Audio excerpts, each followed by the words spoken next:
که زه د تترخیل کوم پر چې داسې ګټه کوم که نه ما سره منصوروال مې تر بوري هغه ګټې چې ما سره شامل سي هغې کیسې چې ما سره خدای دې کي دا یې غسي که نه نو ما تر بور عزیز ده ما به زړه په ښیي موږ په منګل ورځې باندې په تړې چې ما په کلي چې جلسه ده اول خو مې دا اپیل ده درنه چې ټول به راجو موږ به درنه وو تاسو به په ډلې سره دویمه کیسه دا ده چې تاسو به خبر یو لا به نه یو خبر زه په یوې کیسې لګیا یم په ګیس چې هغه زه غزني خیلو ته بار بار مطالبه کوم 2 ویر زه اسلام آباد ته ورغلم 2 ویر پېښور ته ورغلم چې یاره د ما د یو 2 کونسل چې دي دا یې هسې موږ کمزوري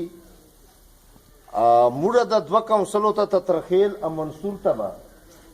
تترخیل کونسل که دا منصور کونسل که دا منصور زه له جانه نسې بېلوی دا موږ تر بور عزیز ده ورور زوی مو ده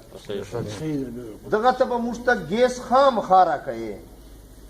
نن سبا علاوه الدین خان تاسو ته د پته یي ماسټر صاحب دا ګیس ته چې بجلی دسله او اوبه دسلې موږ به مخکې لوډ شیډینګ ډېر کم و ځکه چې لکۍ چې به لوډ شیډینګ سره به 2000 کارګل چوک ته ووتل بیا روډ بلاک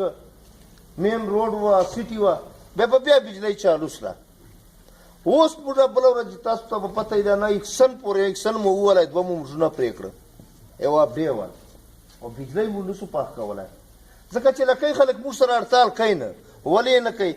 وایي چې بجلی یي نه بیا موږ په خوښ شي 400 روپۍ میاشت پرې کوو ګیس جنریټر مو کړي دي ګیس سټارټ ته موږ ته بجلی 24 ګنټې چالو وي روډونه سره بند کوي نه اړتال چې یي نه سره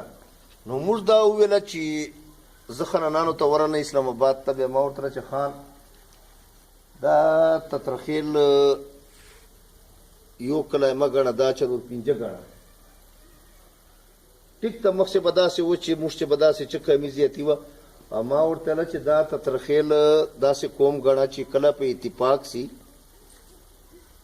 بیا تا مقابله کولی شي خو چې کله بیا تا سره یو سي بیا تا کولی شي موږ تا سره یو موږ ما ورته ویله چې ما په خپله په آزاد ټکټ باندې پاس یم خو ما ورته ویله چې پیسې مې له واړو خلکو ډېرې لګولې وي خو ما چیرې لالچ نه وکړم ما تاسو ته ټکټ دغسې دستخط کړ در مې که اوس بیا ته ما د قوم ته د 2 کونسلو ته ته ما ته ګیس کیا په دغې بدلی شي دو خدای دې ښه ورسره وکړي پښې لاس وواله نو ګیس 33 کروڑ روپۍ وزیر اعلی ورته ومنلې 70 کروڑ اوجدي سي ورته ومنلې ځکه چې اوجدي سي چې 2 واړه هغه ده ما ورته ویله چې 2 روډونه دي یو د منصور ټو عمر بیا تبۍ ایو برخي ټو تترخیل